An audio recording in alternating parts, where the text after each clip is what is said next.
कहानी के शुरू होते ही हम टियाना नामी एक औरत को देखते हैं जिसके बेटे की हालत बहुत खराब है क्योंकि वो वक्त से पहले पैदा हो गई। इस वक्त वो इंक्यूबेटर में थी, उसे सांस भी बहुत मुश्किल से आ रहा था। इसीलिए टियाना अपने बेटे को देखकर तड़प रही थी। वो यही सोच रही थी कि न जाने उसकी बेटी इस हालत में कब तक जिंदा रहेगी। फिर सीन अब कट होता है और 17 साल बाद हमें उसी बच्चे को दिखाया जाता है। इस बच्चे का नाम क्लोई है। वो बड़ी हो चुकी है और वक्त से पहले पैदा होने की वजह से उसकी बॉडी के कई हिस्से काम नहीं करते। साथ ही साथ वो अस्थमा और हार्ट पेशेंट भी है। अपनी जिंदगी को नॉर्मल रखने के लिए क्लोई को बहुत सारी मेडिसिन लेनी पड़ती हैं। इन सारी कॉम्प्लिकेशंस के बावजूद भी क्लोई काफी ज़हीन है। वो एक बड़ी यूनिवर्सिटी में एडमिशन लेना चाहती थी पर यूनिवर्सिटी उसकी भेजी हुई एप्लीकेशन का कोई जवाब नहीं देती। ऐसे में उसे लगा कि उसे यूनिवर्सिटी से रिजेक्ट कर दिया गया होगा। फिर हम देखते हैं कि टियाना यानी उसकी मॉम अभी ग्रोसरी की शॉपिंग करके घर वापस आई थी। घर आते ही वो फोन कॉल में बिजी हो जाती है और क्लोई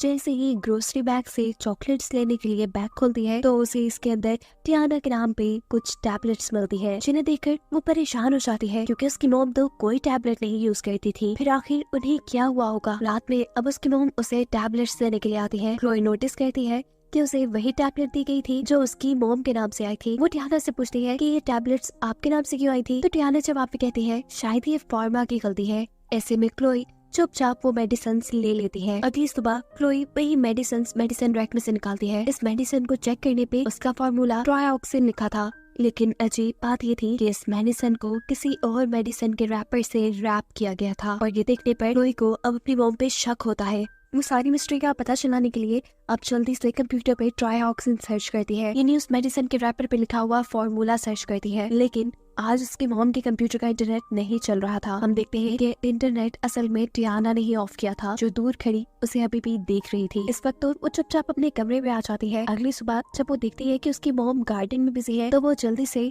उनके रूम में जाकर उनके मोबाइल फोन से ऐसे ही कोई नंबर मिलाती है। जो दूसरा आदमी फोन उठाता है वो उससे कहती है प्लीज मेरी मदद करें, मुझे एक मेडिसिन का फॉर्मूला सर्च करके बता दे, ये मेरे लिए बहुत जरूरी है। फोन की दूसरी तरफ वो आदमी क्लोई का काम कर देता है। वो उसे बताता है कि ट्रायोक्सिन नामी फॉर्मूले की टैबलेट अक्सर हार्ट पेशेंट्स को दी जाती है। ये रेड कलर की टैबलेट होती है, लेकिन इस वक्त क्लोई के हाथ में जो टैबलेट थी वो ग्रीन कलर की थी। इस वक्त उसे शक होता है कि उसकी मॉम कुछ तो गड़बड़ कर रही है उसके साथ। उसे अब किसी भी तरह इस मेडिसिन का असली फॉर्मूला पता चलाना था ताकि वो इसके साइड इफेक्ट्स को जान सके। इसीलिए वो कुछ सोचते हुए डिनर के टाइम टियाना से कहती है कि काफी टाइम हो गया है, हम कहीं गए नहीं, या हम मूवी देखने के लिए थिएटर जा सकते हैं। टियाना उसे थिएटर ले भी जाते हैं। जब सब मूवी में मगन थे तब क्लोई टियाना से पूछकर वॉशरूम के लिए निकलती है, लेकिन असल में वॉशरूम नहीं जाती बल्कि पास की एक फार्मा कंपनी में चली जाती है। वो एक मेडिसिन फार्मासिस्ट को देते हुए कहती है कि मुझे इसके बारे में पता चलाना है कि आखिर ये किस चीज की टैबलेट है और इसके साइड इफेक्ट क्या है। फार्मा उसे इस मेडिसिन की इन्फॉर्मेशन देने से मना कर देती है क्योंकि ये मेडिसिन उसकी मॉम के नाम पर ली गई थी। यहाँ क्लोई फार्मा से कहती है असल में मैं और मेरी मॉम गेम खेल रही है,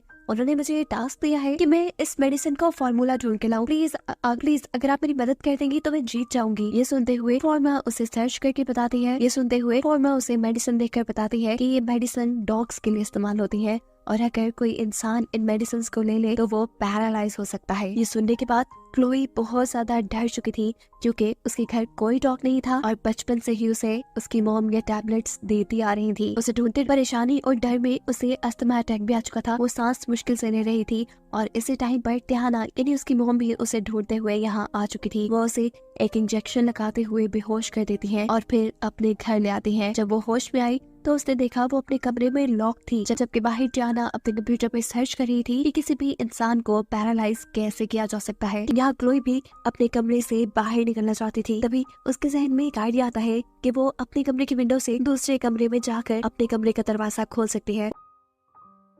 वो हॉट आयरन रॉड लेकर अपने मुंह के अंदर ठंडा पानी भरती है और अपनी खिड़की से बाहर की तरफ जंप कर देती है। मुश्किल से रेंगते हुए वो अपने मॉम के रूम तक पहुंची थी तो जिसकी विंडो को सबसे पहले वो आयरन रॉड से गर्म करने के बाद उसके ऊपर ठंडा पानी फेंकती है। ऐसे विंडो के टूटने पे वो इस कमरे में आ चुकी थी। वो इस कमरे से जल्दी से बाहर जाती है और अपने रूम का दरवाजा खोलती है। उसको दोबारा से सांस लेने में मुश्किल हो गई थी। वो यही रूम में रखा हुआ अपना इनहेलर यूज करती है और जल्दी से स्टेयर्स से नीचे आने की कोशिश में लग जाती है, पर देखती है कि अब उसकी लिफ्ट काम नहीं कर रही। लेकिन उसे किसी भी हालत में नीचे जाना था।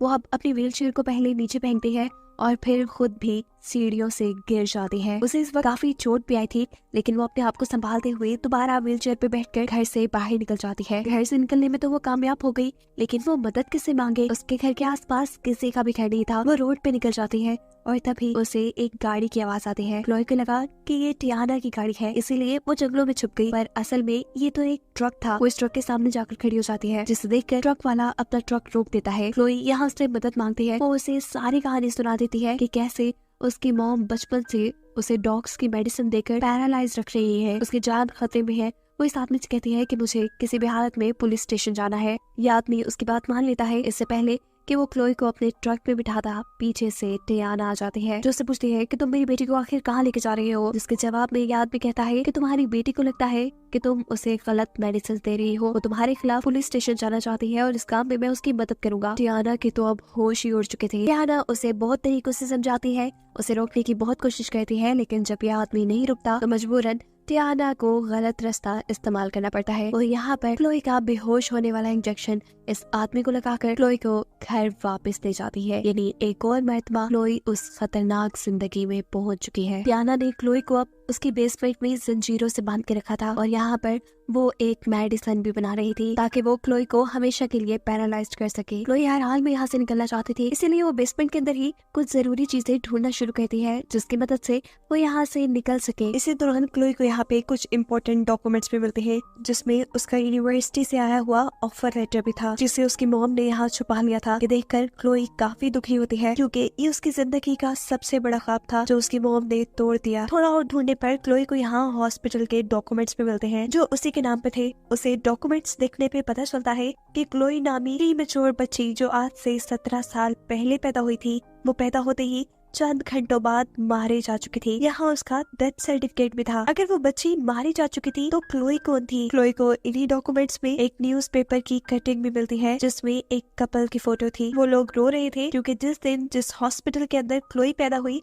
उसी दिन उसी हॉस्पिटल के अंदर उनकी भी बेटी पैदा हुई थी, जिसको हॉस्पिटल से ही किसी ने किडनैप कर लिया था। ये खबर देखने के बाद क्लोई जान चाहती है कि टियाना उसकी असली मॉम नहीं, बल्कि उसके असली मॉम डैड ये लोग हैं। वो अब यहाँ से निकलना चाहती है, लेकिन कैसे निकले? सारे रास्ते बंद हैं। इसी दौरान यहाँ पर टियाना भी आ जाती है। क्लोई उसे देखकर घबरा जाती है।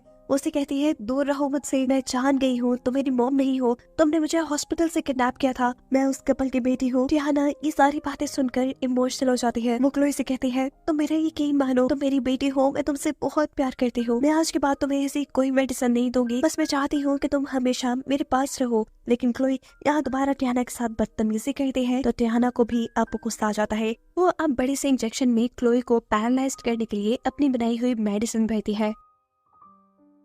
अपने आप को बचाने के लिए क्लोई वहां से घसरते हुए एक वार्डरोब में चली जाती है। उसे वार्डरोब तो लॉक नहीं हो पाती। वो अपने आप को बचाने के लिए यहाँ पे एक लिक्विड पी लेती है, जिससे वो बेहोश हो चुकी थी। टियाना को लगा वो मर गई और ये सोचते ही टियाना की हालत खराब हो गई थी।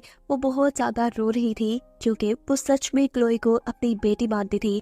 वो क्लोई को अपने से दूर भेजना नहीं चाहती थी और वो क्लोई को पैरालाइज होने वाली भी मेडिसिन इसीलिए दिया करती थी कि कहीं वो अपने असल पेरेंट्स के पास ना चली जाए। अब क्लोई को जब होश आया तो उसने अपने आप को हॉस्पिटल में पाया। उसके इर्द गिर्द डॉक्टर्स थे और उसके स्टमक को साफ किया जा रहा था। वो रूम से बाहर देखती है तो वहाँ टियाना खड़ी थी, यानी वहीं उसे हॉस्पिटल लेकर आई होगी। उसे देखकर वो दोबारा से डर जाती है और पास खड़ी नर्स को बुलाती है। वो उसे इशारे से एक पेन और एक पेपर मांगती है, जिस पर वो नर्स को कुछ लिखकर बताना चाहती थी, और ये चीज बाहर टियाना भी देख लेती है। टियाना जानती थी कि क्लोई नर्स को उसी के बारे में बताएगी, इसीलिए वो वक्त रहते ही हॉस्पिटल का इमरजेंसी अलार्म बजा देती है। हॉस्पिटल में अफरा तफरी मच जाती है और इसी का फायदा उठाते हुए वो यहाँ से क्लोई को लेकर भाग जाते हैं। अब जैसे ही नर्स रूम में आई तो उसने देखा कि क्लोई वहाँ थी ही नहीं, क्योंकि क्लोई ने उसे पेन और पेपर भी मांगा था कुछ बताने के लिए। तो नर्स का सीधा शक अब उसकी मॉम पे जा रहा था। वो जल्दी से हॉस्पिटल की सिक्योरिटी को इन्फॉर्म कर देती है। यहाँ भी टियाना उसे स्टेयर्स तक लेके आई ही थी कि सामने से सिक्योरिटी टियाना को पकड़ लेती है। सिक्योरिटी को देखकर टियाना भी अपनी गन निकाल लेती है और सिक्योरिटी की तरफ तान के कहती है कि मैं सिर्फ अपनी बेटी को अपने घर ले जाना चाहती हूँ, हट जाओ मेरे रास्ते से। टियाना जब घर नीचे नहीं गए थे तो मजबूरन सिक्योरिटी को उसके ऊपर अपनी गन से हमला करना पड़ता है और ऐसे उसका एक शोल्डर जख्मी हो जाता है। क्लोई को यहाँ डॉक्टर्स रेस्क्यू कर लेते हैं और बताया जाता है कि सारे वाकये को 7 साल गुजर चुके हैं। क्लोई अब अपनी मॉम टियाना से मिलने के लिए जेल में आई है, जिससे कई सालों तक क्लोई को पैरालाइज रखने के लिए अरेस्ट किया गया था। हम देखते हैं कि क्लोई आज तक व्हील चेयर पे ही है, लेकिन उसके बावजूद वो कुछ कदम चल पाती है। वो अपनी कदमों पे चलकर टियाना के पास आती है और उससे कहती है कि कुछ ही अरसे में मैं चल पाऊंगी। आपकी दी हुई मेडिसिन छोड़ने के बाद पता चलता है कि क्लोई कुछ अरसे बाद टियाना से मिलने आती रहती थी। इस वक्त वो टियाना को बताती है कि मैंने अपनी पढ़ाई कंप्लीट करके एक अच्छी जॉब भी ले ली है, मेरी शादी भी हो गई है और मैंने अपने असली पेरेंट्स को भी ढूंढ लिया है। टियाना बस खामोशी से उसकी बात सुनती जा रही थी। इसके बाद हम देखते हैं कि क्लोई अपने मुंह के अंदर से कुछ रैप की हुई टैबलेट्स निकालती है, वही टैबलेट्स जो जिंदगी भर टियाना उसे पैरालाइज रखने के लिए देती रही। और अब ये मेडिसिन क्लोई उसके मुंह में डाल रही थी। साफ जाहिर था कि वो टियाना से अपना बदला ले रही है और वो नहीं चाहती कि कभी भी टियाना इस जेल से बाहर आए, जिसे अब दिखाते हुए ये कहानी यहाँ खत्म हो जाती है।